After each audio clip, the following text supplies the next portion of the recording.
Kumusta mga ka-dreamers? Welcome sa panibago nating video kung saan pag-uusapan natin ang malalim at misteryosong kahulugan ng tubig sa panaginip.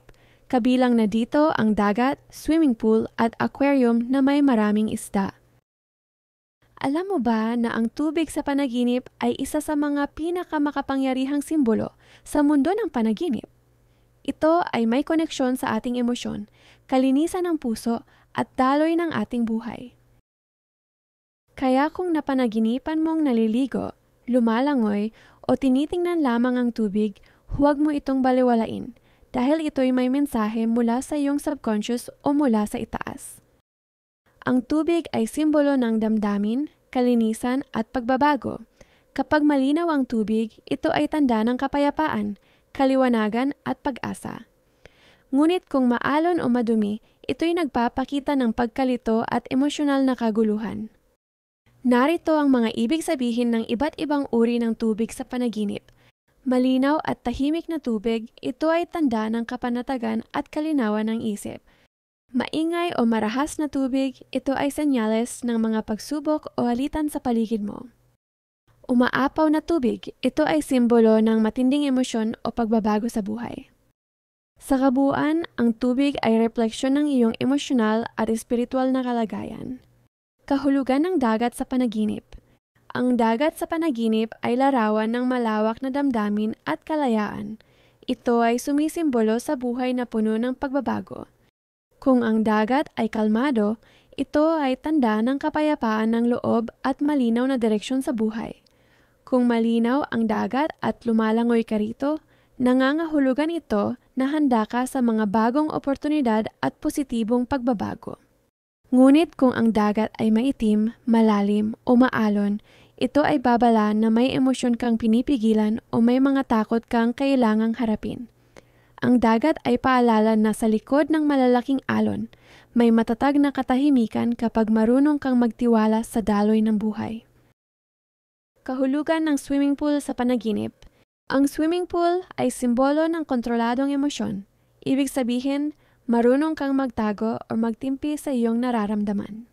Kung malinis at malinaw ang tubig sa pool, ito ay senyales ng kasaganahan at positibong damdamin.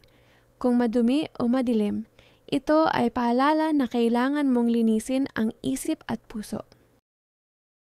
Kung lumalangoy ka sa pool, nangangahulugang hinaharap mo ang iyong emosyon ng may tapang. Pero kung nahihirapan ka o nalulunod, ito'y babala ng stress o problema na dapat mong bigyan ng pansin. Kahulugan ng aquarium na may maraming isda. Kapag aquarium na puno ng isda sa iyong panaginip, ito ay isang magandang palatandaan. Ito'y simbolo ng kasaganahan, pag-unlad at swerte sa iyong buhay. Kung masigla at malulusog ang mga isda, ito ay tanda ng positibong enerhiya at biyaya na papalapit sa iyo. Maaaring ito ay karelasyon, pera o bagong oportunidad sa buhay. Ngunit kung ang mga isda ay patay o tila mahina, ito ay babala ng pagkapagod o pagkawala ng sigla. Ang maraming isda sa panaginip ay karaniwang konektado rin sa kayamanan at espiritual na kasaganaan. Ang tubig ay espiritual na simbolo ng paglilinis at pagbabago. Ito ay paalala na kailangan mong bitawan ang nakaraan at yakapin ang bagong simula.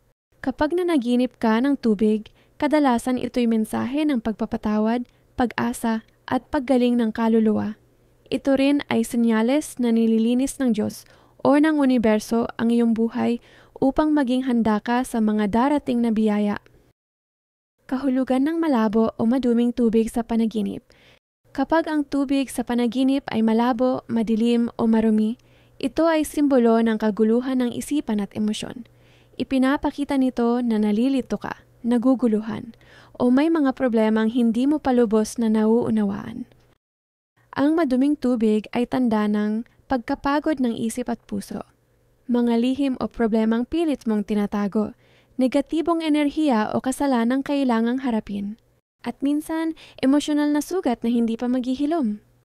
Kung lumalangoy ka sa maruming tubig, ibig sabihin ay hinaharap mo ang mga emosyon o problema, ngunit nahihirapan ka pa, Kung nakaahon ka, ito ay magandang senyales ng pagtatagumpay at kalayaan. Kung tinitingnan mo lang ang maduming tubig, ito ay paalala na may mga bagay sa buhay mo na hindi pa malinaw. Mga taong di totoo o sitwasyong may itinatago. Ito ay panawagan na magdasal at hanapin ang kaliwanagan. Sa espiritual na kahulugan, ang malabong tubig ay mensahe ng paglilinis at pagbabago, sinasabi ng Diyos. Linisin mo ang iyong puso at lilinaw rin ang iyong daan. Kaya mga ka-dreamers, tandaan, ang tubig sa panaginip ay hindi lang basta elemento, ito ay salamin ng ating emosyon at kaluluwa. Kapag malinaw ang tubig, may kapayapaan. Kapag madumi ito, may kailangang baguhin. At sa bawat pagdaloy ng tubig, may pagkakataon tayong magsimula muli. Kung nagustuhan mo ang video na ito, huwag kalimutang i-like, i-share at mag-subscribe para sa iba pang mga interpretasyon ng panaginip dito sa ating channel. Ako si V at tandaan, ang bawat panaginip ay may dalang mensahe para sa iyong paggising.